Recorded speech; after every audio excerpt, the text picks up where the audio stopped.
Coming up on this episode of the MD and Chef Team Show. Coming up on this episode of the MD and Chef Team Show. Started adding all these things, started prioritizing myself and giving myself permission that no, you don't have to put everyone in front of you all the time. Like, you need to take care of yourself. And that was a big mindset shift because I had never done that before. I had never said, no, this is non-negotiable time for myself. And so once I started doing that and being consistent, it really was a game changer. Welcome to the show from the MD and Chef Team. I'm Dr. Isabel, medical doctor here at the MD and Chef Team. And who are you? And I'm Chef Michael, culinary nutrition expert. I'm the chef part of the team. And what are we going to talk about, babe? Now, I can say that because he's my husband. Yes. Well, then we'll be talking about marriage, relationships, parenting, intimacy. We'll talk about mindsets of success, overcoming depression, anxiety. I'll be getting into functional nutrition, recipes and tips from the kitchen. And we're going to both get into how to live a long, healthy, vibrant life. Yes, I love it. Our mission is to help you prevent and reverse disease and give you hope in the process. Oh yeah, we like to have fun too. So let's get on with the show. Hello, everyone, and welcome to the MD and Chef Team. I'm so glad you're here with me. And guess who I get to talk to today? Dr. Kelly Kessler. And I'm going to go ahead and share with you a little bit about her life, but she's going to share with us her story because it's deep and it's meaningful. And I'm sure it's going to help so many of you out there. Welcome, Kelly. Thank you for having me. I'm looking forward to this conversation. Thank you. Now, before we begin, are you okay if I call you Kelly, or do you want me to call you Dr. Kelly? No, your Kelly's fine. Okay. And I'm Isabel. Great. Okay. Sounds good. All right, here we go. Let's go. Dr. Kelly Kessler is a licensed physical therapist, wellness coach, host of her podcast called Rewiring Health, and the owner of the Optimal You Health and Wellness. I love that title. That is such a good thank title. you. Kelly reaches and teaches women who have a history of an eating disorder how to regulate their nervous system to achieve relief from chronic pain through her signature method, Eating Disorder Pain Solutions. Inspired by her own journey of recovering from an eating disorder and chronic back pain, Kelly has helped many women harness their profound ability to shift from survival mode to thriving. Thank you, Kelly. Yeah, absolutely. Do you mind sharing with us a little bit about, or as much as you want, and feel comfortable sharing about your story? Because Sure. I believe, like you and I both talked about before we started this, that people learn from our pain.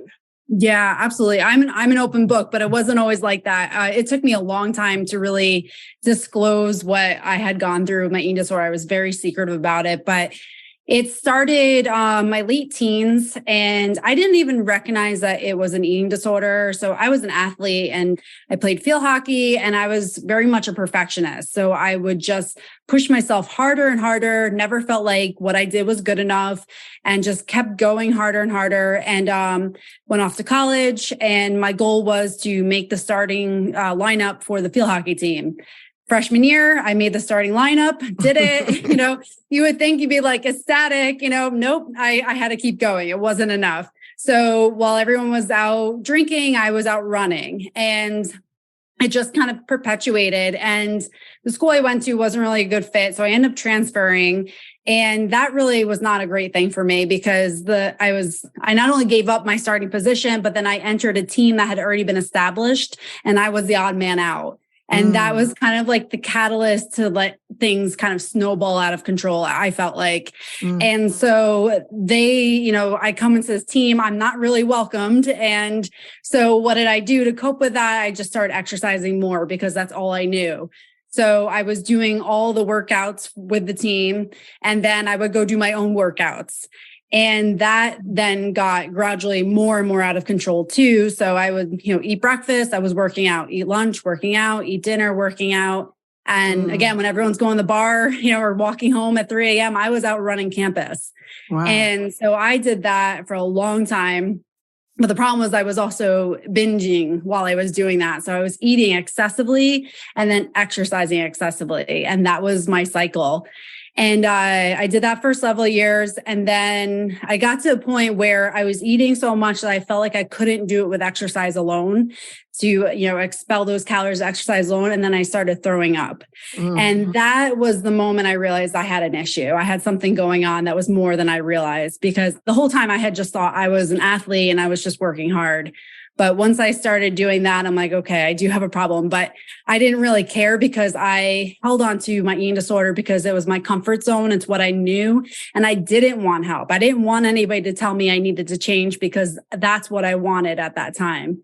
Mm-hmm. And I look back at it now and I realized how warped my head was at that time. But that was my truth then. And that's what I wanted. So went on for years. I eventually... I'm condensing this, but I eventually got to a point where it's okay. Take as much time as you want.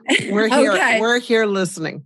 Yeah. So I did kind of hit a point. I remember a time when I was, I had just eaten a whole bag of chocolate chips. I was like really shameful of myself. I'm like, I can't believe I just did that.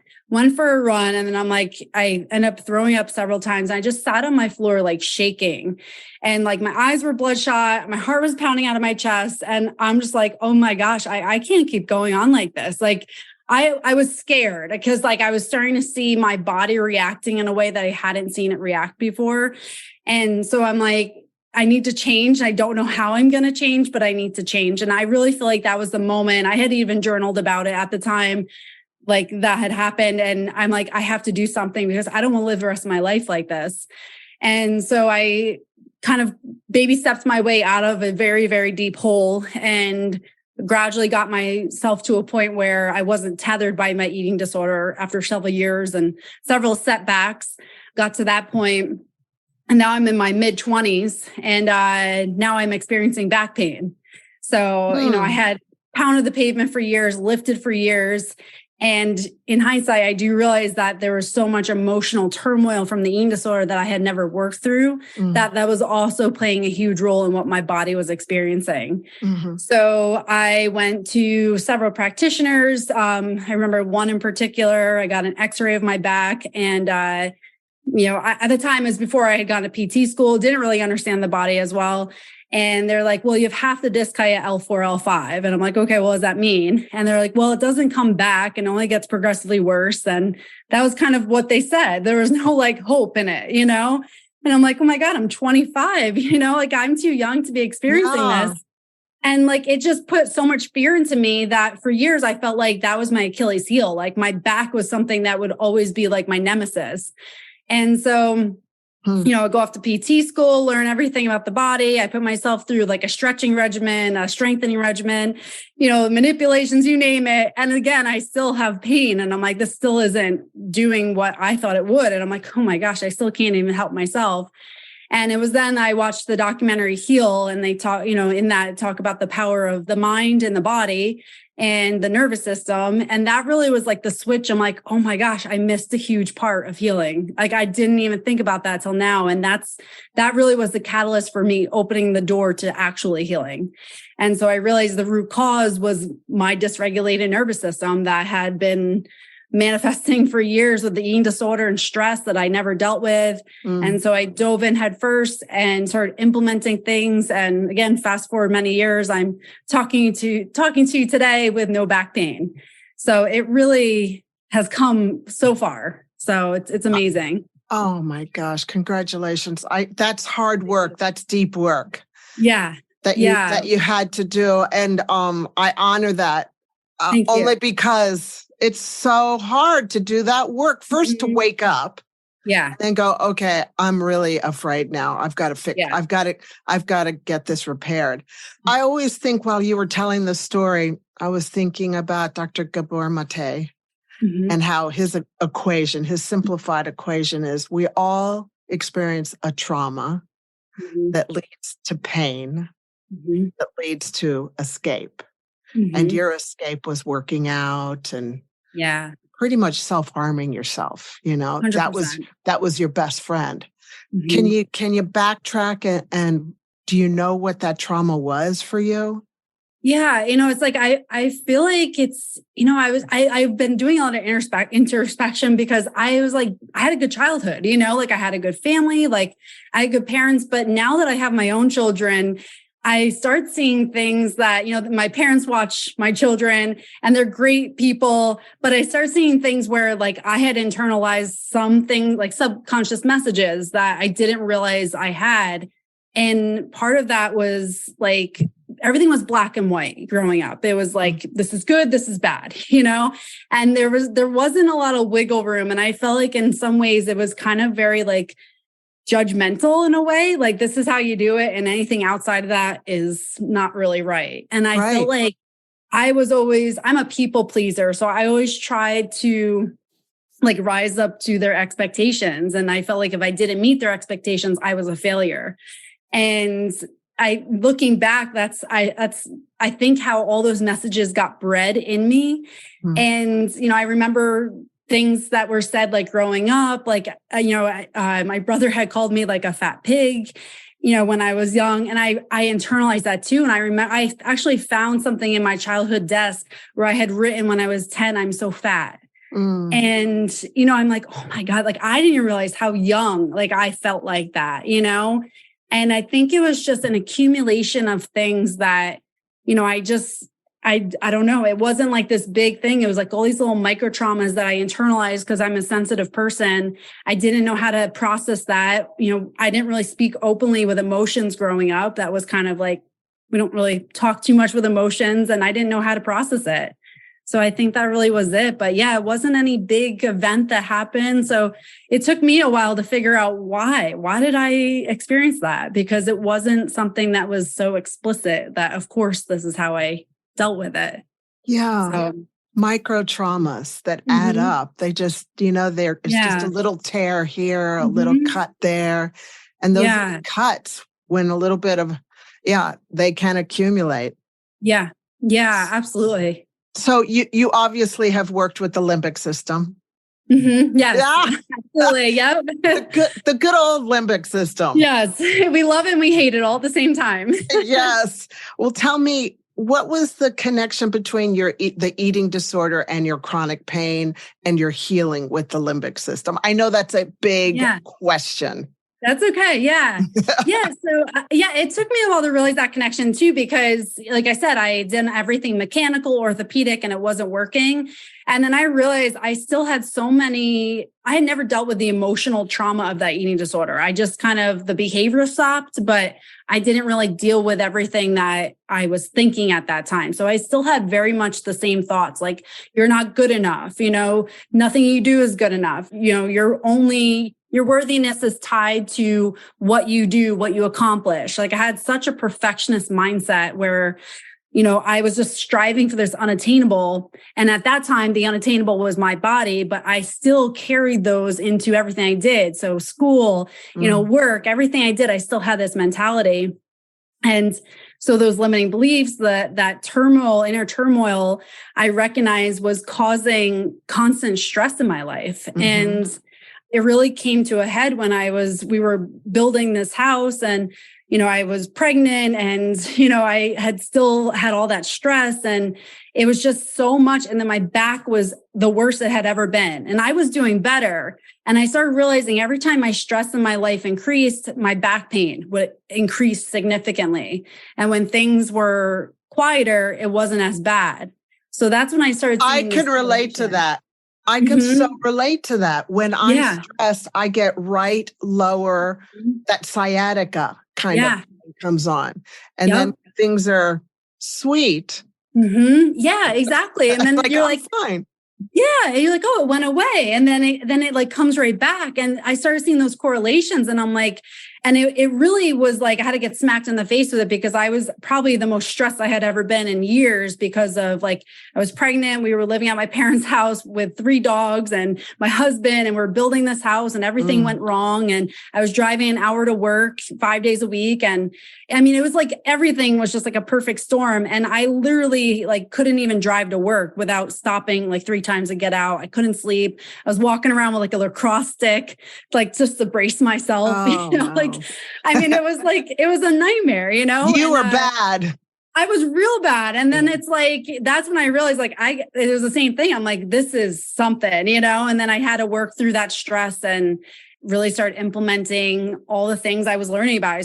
I dove head first and learned everything I could do to start working on myself. And, it's like you get a little bit of that relief and you're like, this is going to work, and then it just becomes momentum. And that's really what happened. Are you afraid of having Alzheimer's? Well, you don't have to anymore. You see, the most up-to-date medical research now shows us having Alzheimer's is an option. Yes, you heard me right. Having Alzheimer's is an option. You can learn how by having your very own personalized pre-code report. Now, you're probably asking me, what is a pre-code report? Great question. Pre-code stands for Preventing Cognitive Decline, and the pre-code report shows you what unique areas you can start working on right away.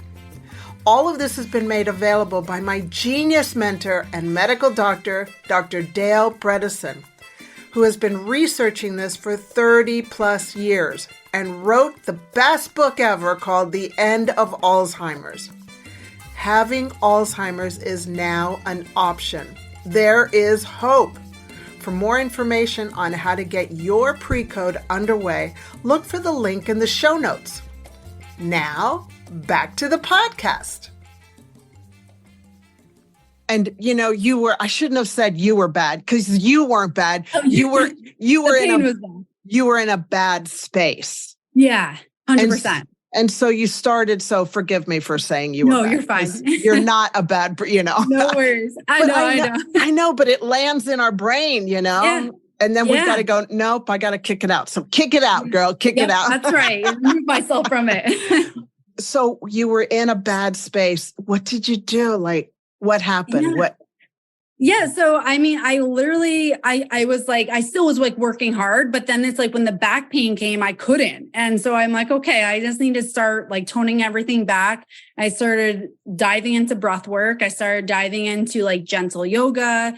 And then I started learning about like the visual system. And I just kind of like gradually the vagus nerve started implementing that. And it's like, it was over time, but I kept like adding things on, and then it's like every time I got into a better routine, like my pain was dissipating. So I realized this is working.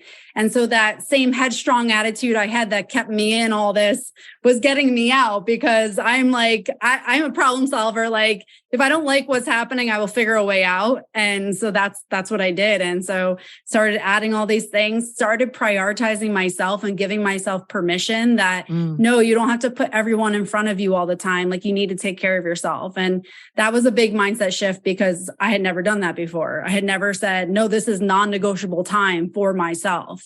And so once I started doing that and being consistent, it really was a game changer. Exactly. We have to learn that.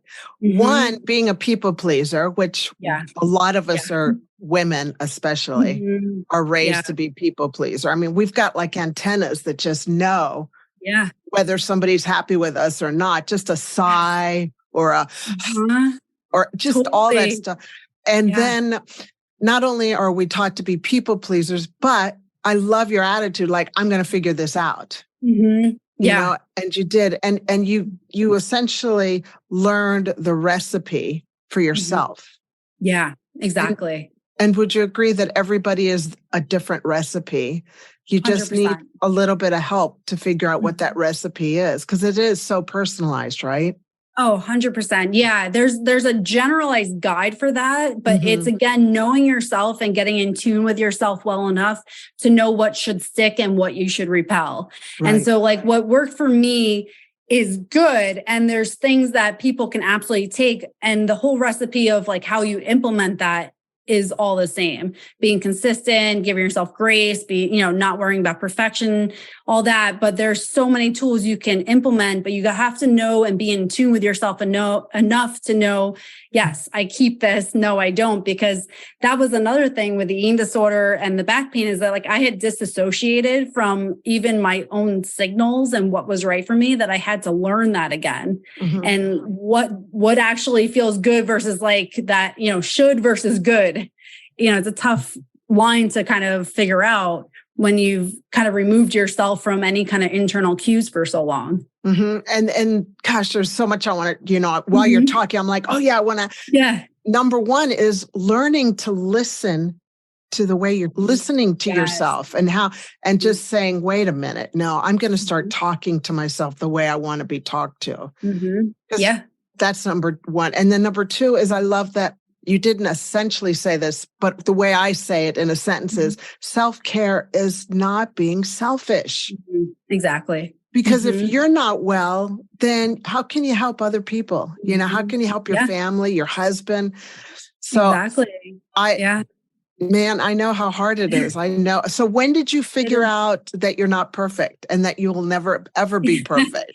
Yeah, I mean, it's a work in progress that I still check myself. I'm still doing a lot of subconscious work, but I'm much better than I was, So I would say it was a few years ago, and I really dove into it was just, I was on autopilot. So I didn't even realize I was having these thoughts until I started bringing light to them. I'm like, oh my gosh, that doesn't have to be true. I took this all as gospel. Of course, this is how you think, and then once I started questioning it, I'm like, oh my gosh, it's like a whole different perspective. I don't have to be perfect. The world's not going to come crashing down if everything's not perfect. And it, a lot of times I would try to be so perfect, it paralyzed me. So I wasn't progressing. I wasn't taking action. And then I started changing that, and then things were opening up, and I'm like, oh my gosh, this is so liberating, So it's and like I said, it's a work in progress. I still do work on myself every single day because, I still have limiting beliefs. There's still things that, I know are holding me back, and I'm still trying to work through it. And I think that's just life. That's what I'll do till I die. It's just work on one thing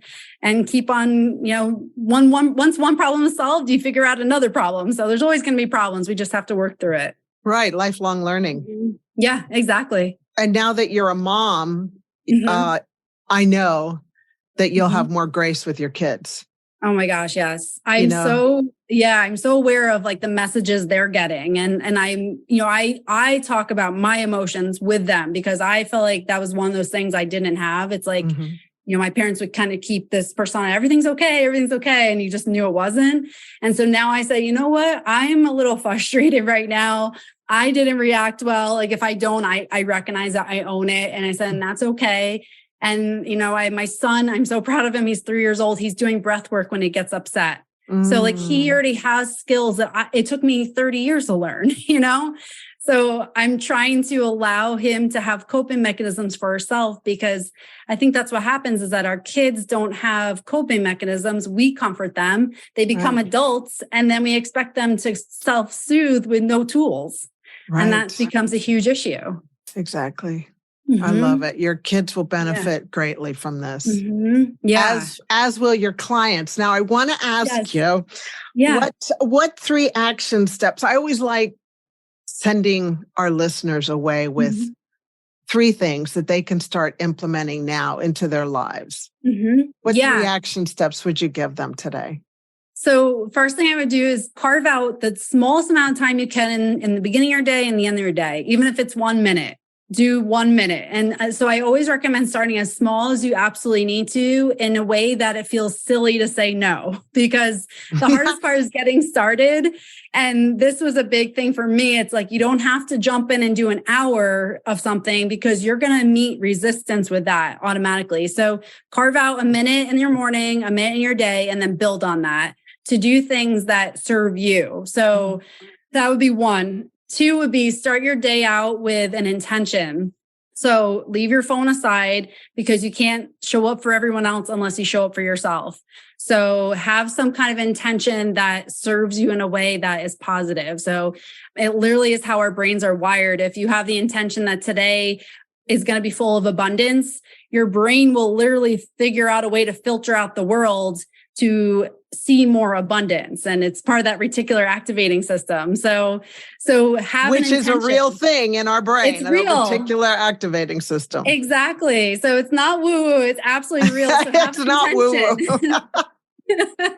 So that's another thing. It's like have an intention, like have something that you want to see more of. What do you want to attract in your life? And then think about that. And then the other part would be like, I end my day this way. And I always recommend to people, end your day with allowing yourself to dream. Because I think we lose our ability to dream when we're kids. We think we can do it when we're kids, but when we're adults, we have to live in reality. But it's not true. Allow your brain to create the most dream perfect life you could imagine and feel it. Put it into your emotional sense, because that will help your subconscious to realize that you're worthy of it. And again, draw you into a place where you're actually rewiring your brain to create that reality for yourself. So allow yourself to dream and make it as vivid as possible and experience it as if it was real. So those would be my 3 tips. And what a great thing, what a great last thought before you go into sleep. Because then that gets planted in our subconscious, and then our reticular activating system is doing whatever it needs to do to bring it to us. Exactly. 100%. Yep. And it's like that consistency. It might be hard to even imagine that when you start, but the more you do it, you're teaching your brain that I am going to create my destiny, not just allow the world to create it for me. Right. I'm the boss of this. Exactly. Right. Yeah. Yep. And I love it. Thank you for that. Yeah, sure. And I love just 1 minute. Come on, everybody. You're worth 1 minute in the morning and 1 minute at night. Okay. Exactly. Start small. Yeah. Start small and don't overwhelm yourself. Like we probably all tend to do. Oh, I'm going to do everything. And then you do nothing. Momentum follows action. Yeah. That's so true. Yeah. Very, very true. Now, Kelly, where can people find you and work with you? And sure. Yeah. So you can reach me at my website. It's optimalu, Y-O-U, healthandwellness.com. I'm also on all social media under Dr. Kelly Kessler, all one word. So probably the 2 best ways to find me. Great. And this will all be in the show notes, everybody, just so you know. Thank you for not being perfect. It's right. It took me a while to figure out that I'm not, and I can never be, but that's okay. And you'll never enforce that on anybody to be perfect. No. Your husband, your kids, your friends, me, anybody. Exactly. Yeah. Giving yourself some grace makes you give everyone else some grace as well. Yeah. I know from my work, when I was trying to be perfect, because, hey, I'm a medical doctor. That's what we're supposed to do, right? Right. I didn't have very much grace for people because I didn't have it for myself. So I know that you've learned that. And that is like one of the best vitamins you can ever be taking every day is vitamin grace. 100%. Yeah. And it starts with yourself. Just like you said, if you're not feeling it for yourself, you're going to be expecting, perfection for everyone else. Yeah. And all we can do is just do the best we can every day, right? Exactly. Yeah. Yep. Show up and be consistent. Yeah. And do you. That's right. Don't do anybody else. No, you're the best version of yourself. Yeah. I do love that statement. I've heard that over and over again. I go, yeah, that's really good. All right. Well, thank you so much for your time. We'll have to do another one of these to talk about the deeper work that people can do with their nervous system. And in closing, everyone, thank you so much for joining me and Kelly. We really love that you've been in this space with us. We hope that this touches your heart and it helps you to move forward and up and just becoming the best version of you. Until next time, remain unstoppable, okay? Just whatever you've got in your mind, in your heart that you want to achieve, don't give up. Just keep going step by step by step. 1 minute at a time, right, Kelly? You got it. Absolutely. 1 minute at a time. All right. Thank you very much and have a wonderful day. All right. Bye-bye. Hello, Chef Michael here. If you enjoyed today's episode, we would love it if you subscribed to the podcast and left us a review. Hello, Chef Michael here. If you enjoyed today's episode, we would love it if you subscribed to the podcast and left us a review.